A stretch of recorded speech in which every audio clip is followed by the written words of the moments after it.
few people realize that the Queen's quiet granddaughter, Lady Louise Windsor, might just be the most intriguing young royal of her generation.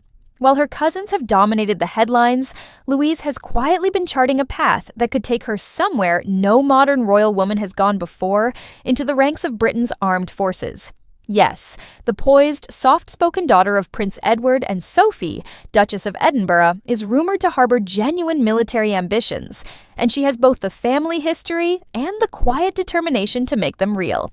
In today's video, we'll explore how Lady Louise's upbringing, character, and royal lineage have shaped her sense of duty, and why whispers around Windsor suggest that this young royal could one day wear a uniform, not a tiara. Before we begin, don't forget to subscribe for more elegant stories and unseen sides of royal life. Lady Louise Alice Elizabeth Mary Mountbatten Windsor was born on November 8, 2003 at Frimley Park Hospital, making her the first grandchild of Queen Elizabeth II to be born outside a royal palace. Her arrival wasn't without drama. She was born prematurely, and both mother and daughter faced serious complications. Yet from the very beginning, those close to the family say Louise showed a quiet strength, a kind of resilience that would come to define her. Unlike her cousins William, Harry, Beatrice, and Eugenie, Louise grew up away from the bright lights of royal celebrity. Her parents, Prince Edward and Sophie, deliberately chose a low-key upbringing at their sprawling estate, Bagshot Park in Surrey. There were no royal bodyguards trailing her to school, no press photographers at every event. She attended St. Mary's School, Ascot, and later St. Andrews University, following the family's strong academic tradition. Yet beneath that polished, thoughtful exterior, friends describe Louise as deeply curious about the military world, a fascination inherited perhaps from her grandfather, Prince Philip, the Duke of Edinburgh. To understand Lady Louise's ambitions, one must understand her bond with her late grandfather, Prince Philip. Philip, a decorated naval officer, was perhaps the greatest influence in her young life. He personally encouraged her love of carriage driving, a sport that requires precision, discipline, and courage, qualities he valued deeply from his own years in the Royal Navy. When Philip passed away in 2021, Lady Louise paid a quiet but powerful tribute. She drove his carriage at the Windsor Horse Show using the same ponies he once trained himself.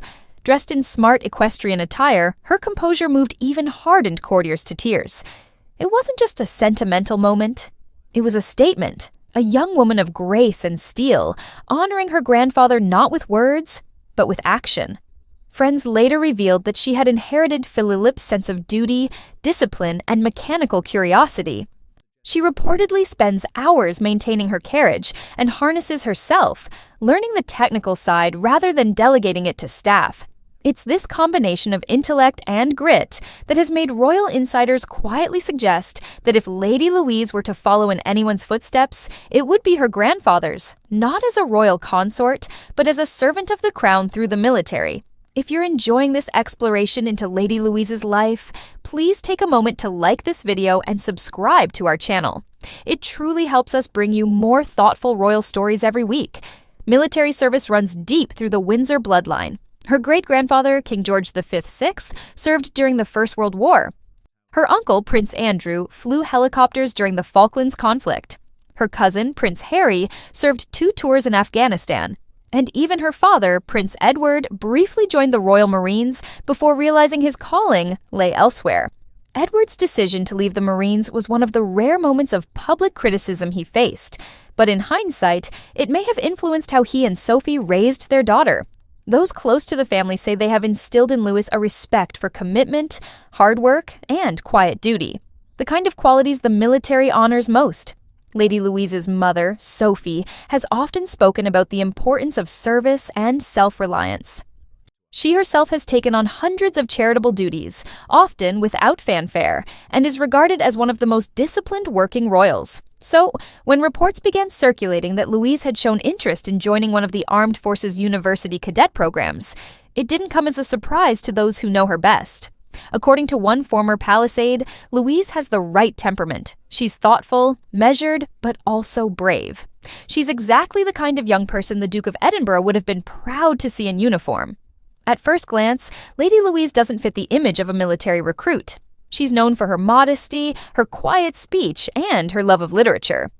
But those who underestimate her often forget that she grew up under the mentorship of one of the most disciplined royals in history. Since her early teens, Louise has competed in carriage driving competitions, which demand not only physical strength, but also mental stamina and tactical awareness. One could argue that carriage driving is the aristocratic cousin of a military drill: horses, strategy, teamwork, and timing. Observers at royal equestrian events often note her calm focus, even when surrounded by senior royals and cameras. She rarely seeks attention, but when she performs, there's an unmistakable authority about her. If she were to pursue military service, it might follow the example of her cousin, Princess Anne's daughter Zara, who represented Britain in equestrian sports at the Olympics. Service through excellence, not ceremony. In Louis' case, that excellence could be found in the Royal Army's Equestrian or Logistics Corps, where her technical skills and leadership could shine. What makes Lady Louise's story so compelling is her attitude toward privilege. Despite being the granddaughter of a monarch and daughter of the Duke of Edinburgh, she does not hold the title of princess.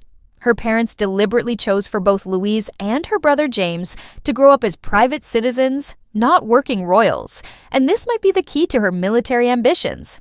Without the constraints of senior royal duties, Louise is free to pursue a more personal path, one rooted in service rather than ceremony. In interviews, her mother, Sophie, has said that both children will have to work for a living and that they were raised with the understanding that the monarchy will not define them. This independence mirrors the quiet ethos of her family, a belief that true nobility lies in responsibility, not rank. Imagine then the symbolism of a royal woman, one born into centuries of privilege, choosing to serve her country not from a balcony, but from the barracks. If Lady Louise does decide to pursue a military career, what would it look like? Given her age, now in her early 20s, she could apply for a commission through the British Army's Officer Training Academy at Sandhurst, the same institution that trained both Prince William and Prince Harry. Alternatively, she might explore the Royal Navy in homage to her grandfather, Prince Philip.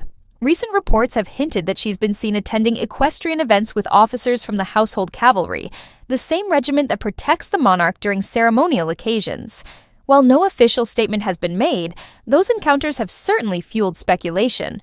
More realistically, Louise could follow the model of a reserve officer, combining military service with her academic and charitable commitments, a balance that would fit perfectly with her private lifestyle.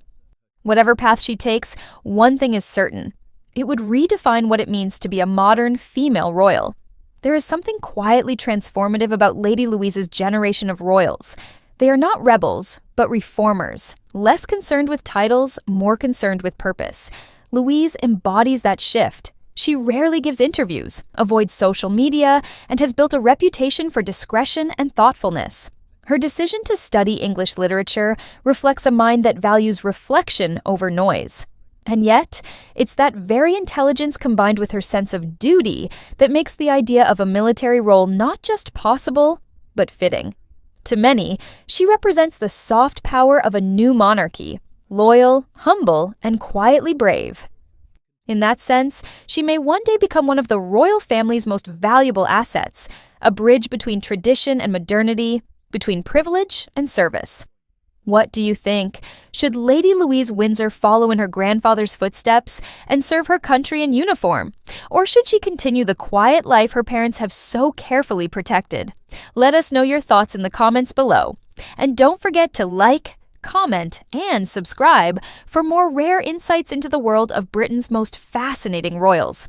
As the British monarchy continues to evolve under King Charles III, new faces will define its future. Lady Louise Windsor may never seek the spotlight, but her quiet strength, intelligence, and rumored military ambitions suggest that her story is only just beginning. Because sometimes the most powerful royals are not the ones who command armies, but the ones who are brave enough to join them.